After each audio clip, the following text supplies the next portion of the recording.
Hello everyone, இந்த video நம்ம பார்க்க போறது எலாஸ்டிக் எனர்ஜி. இந்த டாபிக் 3 விஷயத்தை எக்ஸ்பிளைன் பண்ணுது. ஒன்னு, ஸ்ட்ரெஸ்ஸுக்கும் ஸ்ட்ரெயினுக்கான கம்பாரிசன், யங்ஸ் மாடல்ஸ் ஒரு கான்செப்ட். மூணாவது வந்து பாத்தீங்கன்னா எனர்ஜி டென்சிட்டி. ஸோ இந்த டீடைல் இந்த வீடியோ நம்ம பார்க்க போறோம். அதுக்கு முன்னாடி ஹூக்ஸ்லாம் ஒரு இம்பார்ட்டன்ட் டாபிக் எடுத்திருக்கோம். அந்த டாபிக்கோட லிங்க் டிஸ்கிரிப்ஷன்ல கொடுத்துருக்கேன். அதை நீங்க பார்த்து இந்த வீடியோ கண்டினியூ பண்ணா ரொம்ப யூஸ்ஃபுல்லா இருக்கும். நீங்க இதே மாதிரி லேர்ன் பண்றதுக்கு சேனலை மறக்காம சப்ஸ்கிரைப் பண்ணுங்க. வாங்க டாபிக் உள்ள போலாம்.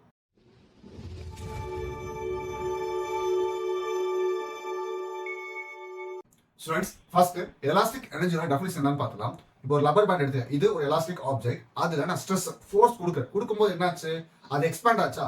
அப்ப இது எக்ஸ்பேண்ட் ஆகிறதுக்கு நான் ஒரு எனர்ஜி யூஸ் பண்ணிருப்பேன்ல, அது எக்ஸ்டர்னல் எனர்ஜி. இப்போ அந்த ஃபோர்ஸ் அப்படி விட்ட உடனே என்ன ஆகுது, ஆப்ஜெக்ட் அதோட ஒரிஜினல் பொசிஷன் போயிடுச்சா.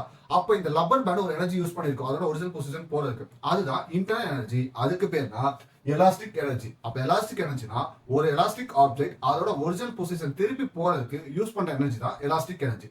இதுல 3 டாபிக் நம்ம யூஸ் பண்ணிருக்கோம். ஒன்னு ஸ்ட்ரெஸ் அண்ட் ஸ்ட்ரெயின், இன்னொன்னு யங்ஸ் மாடுலஸ், மூணாவது வந்து எனர்ஜி டென்சிட்டி. ஃபர்ஸ்ட் அதுக்கான பேசிக் ஃபார்முலா நம்ம பார்த்துலாம். ஸ்ட்ரெஸ்ஸோட basic formula force by area. ஸ்ட்ரெயினோட பேசிக் ஃபார்முலா, ஸ்ட்ரெயின் என்ன அர்த்தம்னா change in length by original length. இந்த லென்த் வந்து சைஸ் கூட நீங்க வச்சுக்கலாம், என்ன வேணா மாறும். பட் இங்க நம்ம என்ன பண்றோம் பாத்தீங்கன்னா, ரப்பர் பேண்ட் என்ன சேஞ்ச் ஆச்சு, அதோட லென்த் தான் சேஞ்ச் ஆச்சு. ஸோ அதை பேஸ் பண்ணி நம்ம ஃபார்முலா எழுத போறோம். So change in length small எல்னு வச்சுக்கலாம், ஒரிஜினல் லென்த் கேபிட்டல் எல்னு வச்சுக்கலாம். நெக்ஸ்ட் பாத்தீங்கன்னா யங்ஸ் மாடுலஸ். யங்ஸ் மாடுலஸ் சொல்றது comparison of stress and strain. அப்ப ஸ்ட்ரெஸ் பை ஸ்ட்ரெயின்.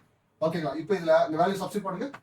ஸ்ட்ரெஸ்க்கு பதிலா எஃப் பை ஏ, ஸ்ட்ரெயின் தானே. ஸோ ஸ்ட்ரெயின் வந்து இங்க டிவிஷன் சப்ஸ்டிட் பண்ணும்போது எப்படி வந்துடும், இந்த எல் கீழே இருக்கும், இந்த கேபிட்டல் மேல போயிருமா. ஸோ எப்படி எழுதிருக்கேன்னு பாருங்க, F by A whole divided L by capital L. அப்ப இது மேல போயிடுச்சுன்னா எஃப் எல், இந்த ஏஎல் கீழே வந்திருக்கு. ஸோ ஃபார்முலா எழுதியாச்சு. நம்ம டைரக்டா எப்பயுமே எனர்ஜியை கண்டுபிடிக்க மாட்டோம், ஒர்க்கை யூஸ் பண்ணி கண்டுபிடிப்போம். ஸோ ஃபர்ஸ்ட் ஒர்க் ஃபார்முலா எழுதிக்கங்க, W equal force into displacement. ஆனா நமக்கு இங்க லென்த் தானே சேஞ்ச் ஆச்சு. அப்ப டிஸ்பிளேஸ்மெண்ட் நம்ம என்ன யூஸ் பண்ணிக்கிறோம்னா லென்த் யூஸ் பண்ணிக்கிறோம். இங்க லென்த் வந்து நம்ம ஃபோர்ஸ் கொடுக்கும்போது என்னாச்சு, சேஞ்ச் ஆச்சா. அப்ப அதை சேஞ்ச் இன் லென்த்னு எழுதிக்கலாம். ஸோ லென்த் சேஞ்ச் ஆகும்போது அதுக்கு யூஸ் பண்ற எனர்ஜியும் சேஞ்ச் ஆகும். எனர்ஜி சேஞ்ச் ஆகுறதுனால ஒர்க்கும் சேஞ்ச் ஆகும். அப்ப அது DW எடுத்துக்கும். இப்போ நம்ம என்ன பண்ணணும், இந்த ஃபோர்ஸோட வேல்யூவை சப்ஸ்டிட் பண்ணணும். இங்க ஃபோர்ஸோட வேல்யூ எங்க இருக்குன்னு பாத்தீங்கன்னா டைரக்டா இல்ல. அப்ப நம்ம இந்த யங்ஸ் மாடுலஸ் கொஞ்சம் சேஞ்ச் பண்ணி தான் நம்ம ஃபோர்ஸோட சப்ஸ்டிட் பண்ணணும். ஸோ யங்ஸ் மாடுலஸோட வேல்யூ என்னது, y equal to F L by A L. So இது எனக்கு எஃப் தான் வேணும். ரிமைனிங் எந்த பக்கம் கொண்டு வந்துருங்க, எஃப் ஈக்குவல் இந்த ஏஎல் இந்த பக்கம் கொண்டு வந்துருங்க, ஏஎல் மல்டிப்ளை வந்துடும். இந்த பக்கம் ஃபோர்ஸ் தாண்டி மிச்சம் என்ன இருக்குன்னு பாருங்க, கேபிட்டல் இருக்கு, அதை மட்டும் எடுத்து எடுத்துருக்கேன். இதுதான் ஃபோர்ஸோட ஃபார்முலா. அதை இங்க சப்ஸ்டிட் பண்ணுங்க. இன்டகிரல் dw ஈக்குவல், ஸோ இந்த பக்கம் என்ன இருக்குன்னு பாருங்க, df dl இருக்கா. அப்ப f க்கு பதிலா y a l by l dl. So இந்த பக்கம் இன்டெகிரல். ஏன் இன்டெகிரல் போட்டோம்னா இந்த பக்கம் ரெண்டு சைடுமே பார்த்தோம்னா டிஃபரன்சியேஷன் இருக்கு, அதை கேன்சல் பண்றதுக்கு நம்ம இன்டெகிரல் போட்டோம். ஸோ இன்டெகிரலுக்கான லிமிட் இங்க வந்து ஒர்க் தானே 0 w, இங்க 0 l. இங்க நம்ம இன்டெகிரல் எதுக்கு பண்ண போறோம், லென்த்துக்கு தானே பண்ண போறோம். அப்ப இந்த ரெண்டையும் கம்பைன் பண்ணி ஒரு formula எழுதிக்கங்க, y a by capital L integral 0 L L dl. Okay, இப்போ இந்த L இன்டெகிரல் பண்ணுங்க. இன்டெகிரல் ஃபார்முலா நல்லாவே தெரியும். x பவர் n இன்டெகிரல் பண்ணா என்ன வரும், x power n plus 1 by n plus 1. இதான் ஃபார்முலா. சோ இங்க பவர் என்ன இருக்கு, 1 தானே இருக்கு.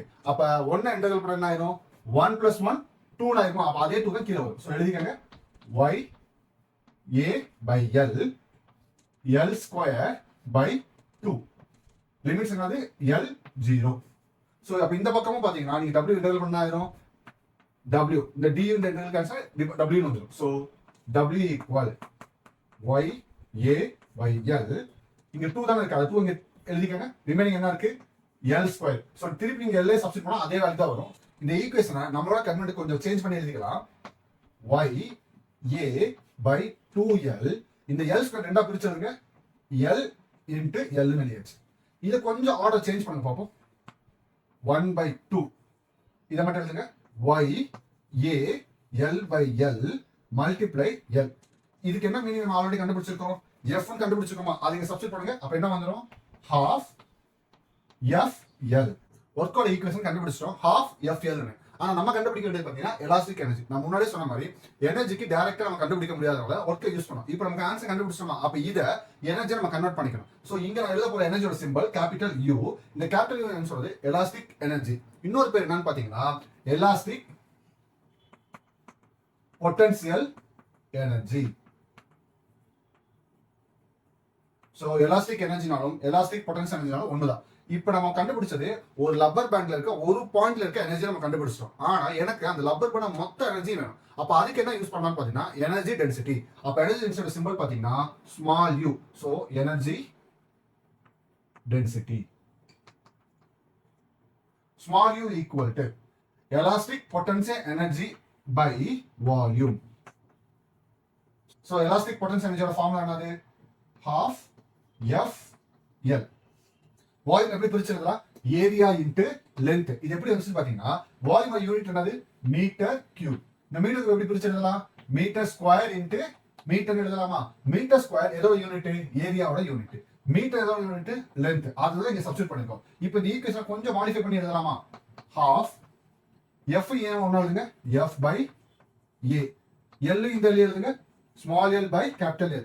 இந்த எங்க நீங்க பார்த்த மாதிரி இல்ல, ஜஸ்ட் இங்க கம்பேர் பண்ணி பாருங்க. அது அப்படியே சப்ஸ்டிட்யூட் பண்ணுங்க. small u equal to energy density equal to half f by a equal என்னதுனா stress multiply l by l என்னது strain.